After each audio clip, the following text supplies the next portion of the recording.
Shortly after Saul died, David returned to Ziklag from his rout of the Amalekites. 3 days later a man showed up unannounced from Saul's army camp. Disheveled and obviously in mourning, he fell to his knees in respect before David. David asked, "What brings you here?" He answered, "I've just escaped from the camp of Israel." "So what happened?" said David. "What's the news?" He said, "The Israelites have fled the battlefield, leaving a lot of their dead comrades behind. And Saul and his son Jonathan are dead." David pressed the young soldier for details. "How do you know for sure that Saul and Jonathan are dead?" "I just happened by Mount Gilboa and came on Saul, badly wounded and leaning on his spear, with enemy chariots and horsemen bearing down hard on him. He looked behind him, saw me, and called me to him. 'Yes sir,' I said, 'at your service.' He asked me who I was, and I told him, 'I'm an Amalekite.' 'Come here,' he said, 'and put me out of my misery. I'm nearly dead already, but my life hangs on.' So I did what he asked, I killed him. I knew he wouldn't last much longer anyway. I removed his royal headband and bracelet, and have brought them to my master. Here they are." In lament, David ripped his clothes to ribbons. All the men with him did the same. They wept and fasted the rest of the day, grieving the death of Saul and his son Jonathan, and also the army of God and the nation Israel, victims in a failed battle. Then David spoke to the young soldier who had brought the report, "Who are you, anyway?" "I'm from an immigrant family, an Amalekite." "Do you mean to say," said David, "that you weren't afraid to up and kill God's anointed king?" Right then he ordered one of his soldiers, "Strike him dead." The soldier struck him, and he died. "You asked for it," David told him. "You sealed your death sentence when you said you killed God's anointed king." Then David sang this lament over Saul and his son Jonathan, and gave orders that everyone in Judah learn it by heart. Yes, it's even inscribed in the Book of Jashar. "Oh, oh, gazelles of Israel, struck down on your hills, the mighty warriors, fallen, fallen. Don't announce it in the city of Gath, don't post the news in the streets of Ashkelon. Don't give those coarse Philistine girls one more excuse for a drunken party. No more dew or rain for you, hills of Gilboa, and not a drop from springs and wells, for there the warriors' shields were dragged through the mud, Saul's shield left there to rot. Jonathan's bow was bold, the bigger they were the harder they fell. Saul's sword was fearless, once out of the scabbard, nothing could stop it. Saul and Jonathan, beloved, beautiful. Together in life, together in death. Swifter than plummeting eagles, stronger than proud lions.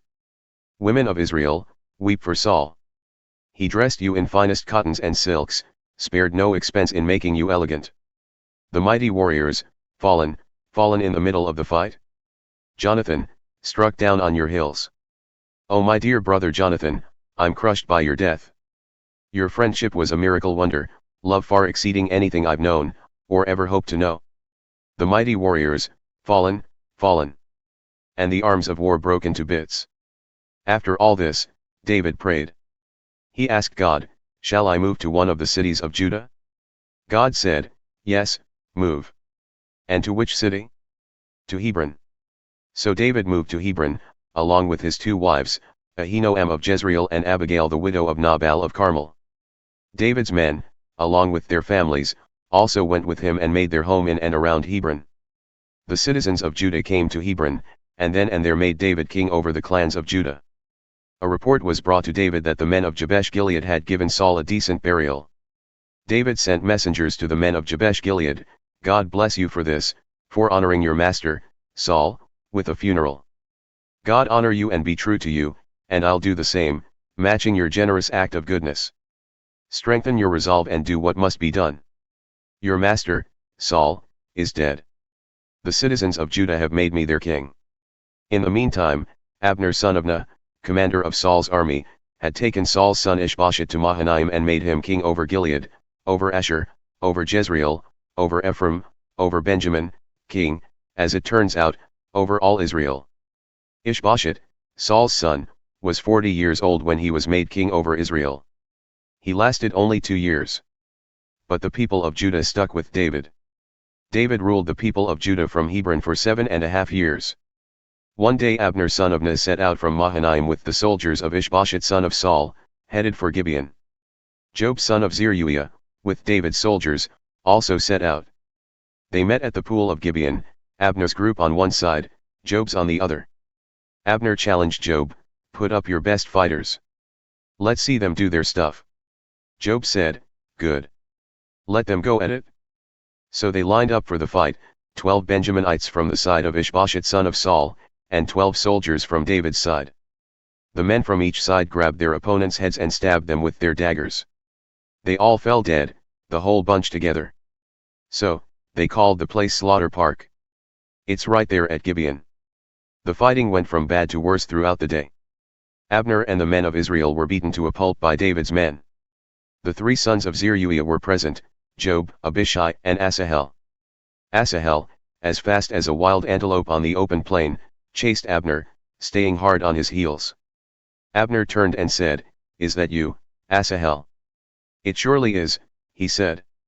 Abner said, "Let up on me. Pick on someone you have a chance of beating and be content with those spoils." But Asahel wouldn't let up. Abner tried again, "Turn back. Don't force me to kill you. How would I face your brother Joab?" When he refused to quit, Abner struck him in the belly with the blunt end of his spear so hard that it came out his back. Asahel fell to the ground and died at once.